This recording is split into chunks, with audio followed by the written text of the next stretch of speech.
saja.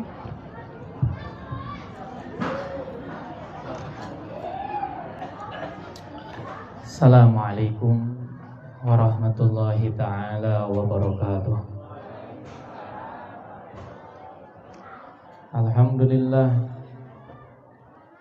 Alhamdulillahilladzi qad ja'ala al-ibadah sababan lidukhulil jannah walladzi qad ja'ala al-ilma asra'a sababin li-ta'ah ila Allah ta'ala jalla jalaluhu wahdah. Fa asyhadu an la ilaha illallah wahdahu la syarikalah alladzi qad qahara jami'a makhluqatih musakharina tahta qudratih wa tahta iradatih.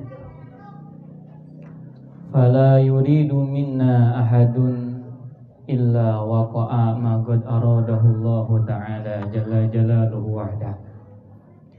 Wa asyhadu anna sayyidana wa nabiyyana wa imamana wa maulana Muhammadan sallallahu alaihi wasallam abduhu wa rasuluh nabiyuhu wa khaliluhu wa habibuh fala nabiyya ba'dah subhanaka la hawla wa la quwwata illa billah. Allahumma fasalli wa sallim wa garrim wa majjid wa 'azim wa takarram wa tahannan wa tahabbab ala sayyidina wa nabiyyina wa maulana Muhammad sallallahu alaihi wasallam miftahi babi rahmatillah gadatin nas wal makhluqi gafah ila sabilis salamah al-abadiyah wa ila as-sakinah al-haqiqiyah fid dunya wa fil qabri wa fil akhirah. Man qad adallathu al-ghamamah wa syahadat baina yadayhi ad-dabyu bir-risalah wa bakatil 'ud wal ashjaru syauqan lahu wa mahabbah. Wa ala alihi wa ashabihi wa man tabi'ahum alladzina qad bazalu juhdahum dhawahirahum wa bawatinahum fi imtisali awamirillah wa ijtinabi nawahihi wa ittiba'i sunnatillah sallallahu alaihi wasallam wa sunnati rasul wa ittiba'i sunnati rasulillah sallallahu alaihi wasallam fil yaumi wal laila. Fatahallau bil akhlaqil hasanah wa daragu bidzalika ila darajatil 'aliyah wa dakhalu bidzalika al jannah wa naru min rabbihim rahmatahu wa ridha. Amma ba'du.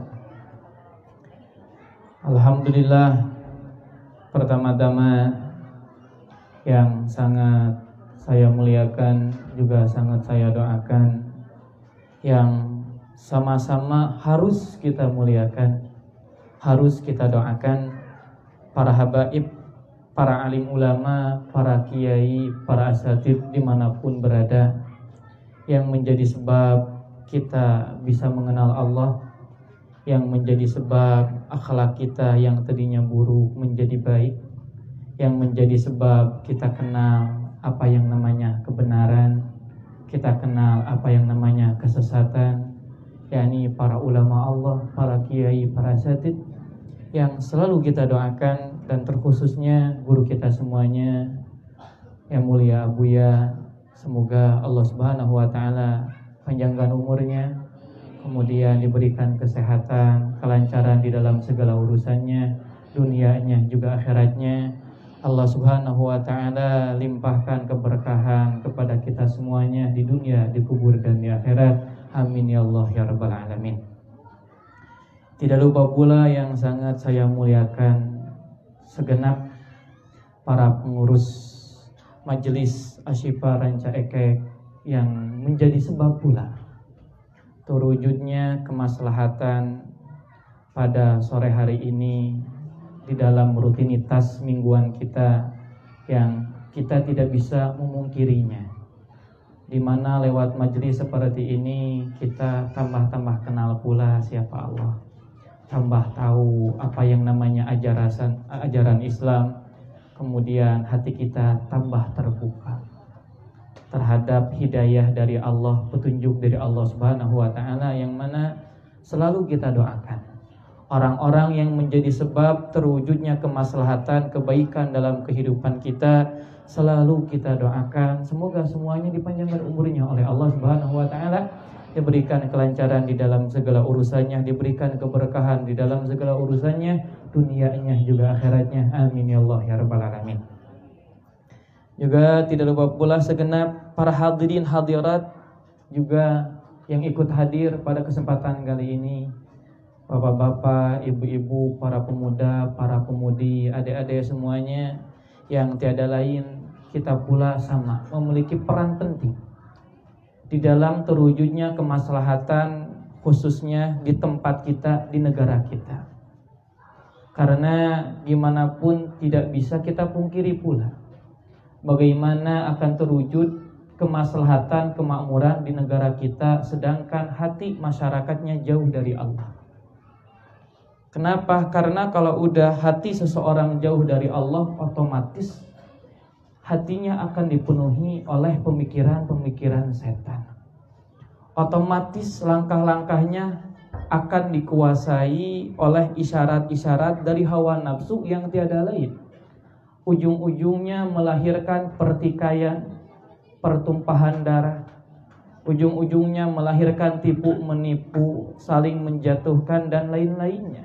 Yang ini sebabnya karena jauh dari Allah Subhanahu wa taala.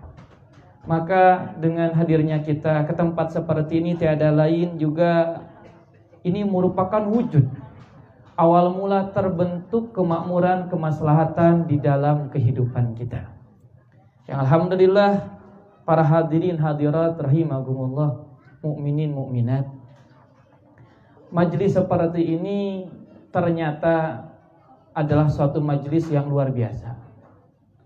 Tampilannya kayak biasa. Mungkin kalau dari sisi dohiriyah, dengan rumah kita masih nyaman rumah kita, dengan hotel masih nyaman hotel, dengan puncak yang lainnya gitu kan, tempat-tempat hiburan masih mungkin bagusan tempat itu. Dari sisi pandangan dohir kita, luar biasanya Rasulullah Sallallahu Alaihi Wasallam mengutarakan terhadap kumpulan seperti ini dengan kata-kata Riyadul Jannah. Sebagaimana di dalam hadis yang populer sering sekali kita dengar, Rasulullah Sallallahu Alaihi Wasallam beliau bersabda, "Idza marartum biriyadil jannah fardau." Kalau kalian semuanya sedang melewati taman surga, singgahlah di sana. Para sahabat bertanya, "Ya Rasulullah, ma riyadul jannah?" Ini kan kita di dunia, belum masuk alam akhirat gitu loh. Kemudian Nabi mengutarakan kata-kata taman surga. Surganya saja di akhirat, tapi kok bisa taman surga ada di dunia? Sahabat bertanya, apa itu taman surga ya Rasulullah? Jawaban Nabi, "Ghala majalisul dzikir wa fi riwayatin majalisul ilm." Itu majlis-majlis yang di sana terdapat zikir kepada Allah. Majlis-majlis yang di sana terdapat ilmu-ilmu yang mengenalkan kita kepada Allah. Itulah yang kebahagiaan, menceritakan tentang ketenangan. Rata-rata orang kalau sedang dalam keadaan galau, pusing, mainnya kemana kan? Ke taman. Taman hiburan. Bayangin kalau yang didatanginya adalah taman surga, bagaimana kebahagiaan yang didapatkan? Seperti apa ketenangan yang akan didapatkan? Ketika hati kita capek, pemikiran kita mentok menghadapi situasi, apalagi situasi dalam keadaan seperti ini, pandemi. Masalah rumah tangga, dengan istri, dengan anak, hati sudah capek. Belum dengan pekerjaan, hati kita sudah capek. Otak kita mentok. Bahkan untuk mencari kebahagiaan pun kita tidak tahu harus kemana. Bahkan untuk mendapatkan ketenangan pun kita tidak tahu ketenangan itu di mana. Sering sekali kita tertipu oleh teman kita, kamu pusing, hayo ikut sama saya, dibawa ke diskotik. Dikasih air, bahasanya air kedamaian.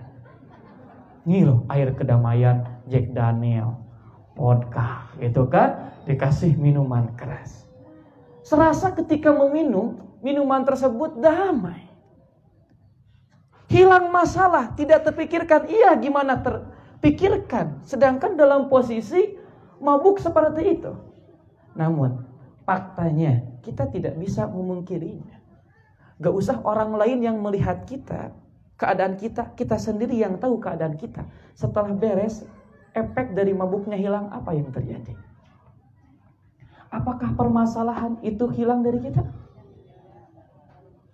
Apakah kegundahan tersebut hilang dari diri kita? Apa yang terjadi? Terus bertumpuklah permasalahan di dalam kehidupan kita.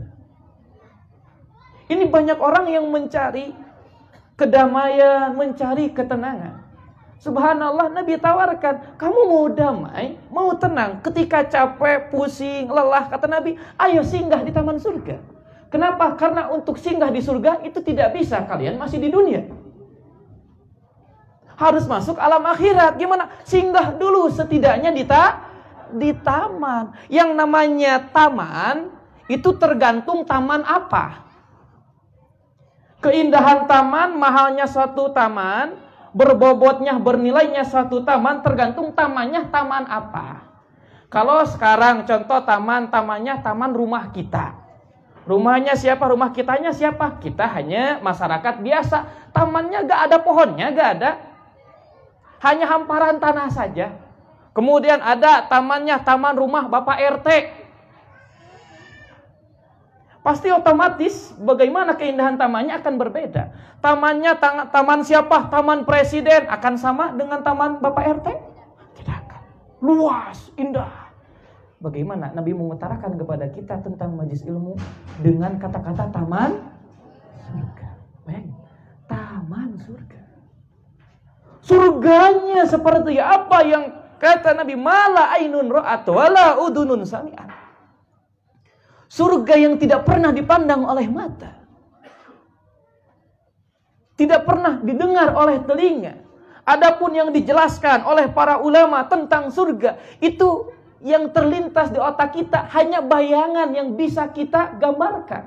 Hakikatnya surga lebih indah dari itu. Hakikatnya surga lebih indah dari itu. Bayangin, majelis ilmu Nabi utarakan sebagai taman surga. Nabi, ini taman surga. Ketika kamu mencari tempat hiburan, maka singgahlah di mana? Di taman surga.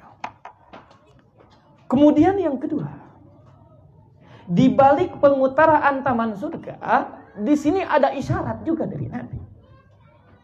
Seseorang ketika mau datang ke rumah seseorang, contoh kita mau datang ke rumah presiden, otomatis di sekeliling rumahnya ada yang namanya taman. Pertanyaan saya, bisa langsung masuk tidak ke rumah presiden tanpa melewati tamannya? Bisa masuk rumah presiden tidak tanpa melewati tamannya? Tidak. Di sini ada isyarat pula dari Nabi. Bagaimana mungkin kita bisa masuk surga sedangkan tamannya saja belum kita pijaki? Bagaimana mungkin Allah pemilik surga akan memanggil kita untuk masuk ke dalam surganya, sedangkan kita tidak pernah terlihat duduk di tamannya? Kita ketika punya rumah, ada orang lalu lalang di depan rumah kita, di taman kita lewat, otomatis kita lama kelamaan akan memanggil, ayo atuh singgah dulu di sini, ngopi dulu, kan seperti itu. Sekarang apa jadinya ketika kita sering hadir di taman surga?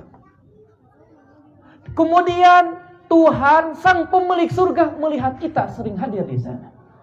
Bayangkan ketika seandainya Allah memanggil kita, ayo jangan diam terus di taman, ayo masuk ke dalam. Ada Allah, sini masuk ke dalam surga.